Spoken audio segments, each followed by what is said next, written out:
Euro! Ako nga pala si Smash Smash, may lagmang Smash na kalaban. Welcome nga sa episode 11 ng pagpapatap global natin sa Alice. Bale, wala pa din yata yung talo. At eto nga pala, top 2 na pala tayo sa palangge dito sa barangay namin. At may 20 matches na nga tayo with 90% win rate. Pero bago nga natin simulan yung laban, kung hindi ka pa nga naka-follow, mag-follow ka na. Ang mag-share nga, pogi. Dumayo na nga tayo dito kasi wala naman pag-i-invade na nangyari kaganina. Na-SS-an ko nga itong dalawang to, buti na nga lang naka-follow up yung Zetchan. Kung nakikita nyo nga, early game pa lang, tambak na kami. Tapos nagsisisihan pa tong mga to. Nisisi nga ng Benedetta dito yung Kimi. Kasi nga, puro deads na lang. Parang samang pangitain nito Sa una nga, ay nagfo-focus lang ako dito. Kasi nga, okay pa siya. Hindi ko na nga lang sila pinapansin. Nagfo-focus na nga lang ako dito sa laro na to. Nakaset nga ako dito ng dalawa. Ang kaso nga lang, ang gagaslaw ng mga to. Puro mga in-and-out. Lalo na nga, yung Gwen na nakalaban namin dito. Okay lang sana kung match yung matchmaking Ang kaso nga lang, hindi. Talagang hindi nawawala sa matchmaking yung may mga sinto-sinto. Ito ba, isang bug or fuck? Totoo yan, boy. Hindi laging nawawala.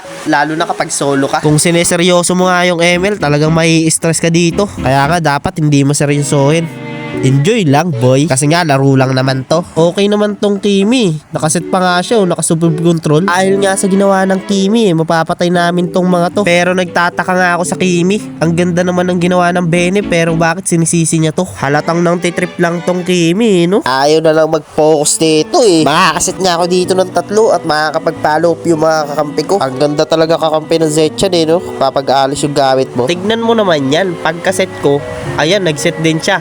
Di, ubos kami. Aray ko po. Sa tingin nyo, panalo to?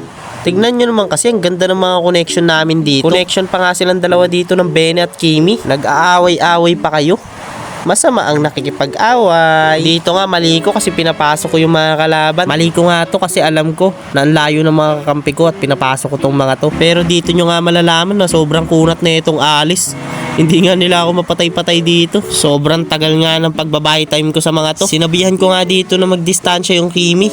Kasi nga siya yung pag-asa namin. Pati yung Bene. Sila lang kasi yung tuloy-tuloy na makakapag-produce ng damage sa mga kalaban. Pero eto nga yung magiging sagot niya. Ayaw niya daw. Ayaw mo! Mapapasabi na nga lang ako dito ng lala. Sobrang lala nga kasi dito ni Jimmy Neutron. Gusto trash talk. Ayaw mag-focus sa laro Ako na nga lang nabubuhay na mag-isa dito. Kasi nga naubos yung mga kakampi ko. Tapos ang gaslaw pa na itong Gwen. Pinagtitripan lang ako. Nakakaurat kang kalaban. Bad trip. Balit tinry ko pa nga din dito na wag patapusin sa mga kalaban. Inano ko yung mga minion. Hinarang ko. Magpupush pa nga tong Gwen. Kaso nga lang wala siyang minion. At pabalik-balik nga lang yung buhay ko. Pero nga kahit sobrang kunat mo, wala din talaga. Sabi ko nga walang malakas sa 3.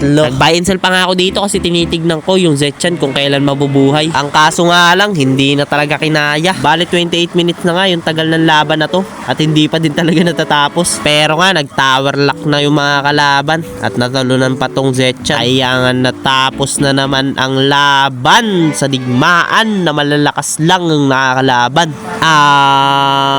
Yun lang. Bye-bye!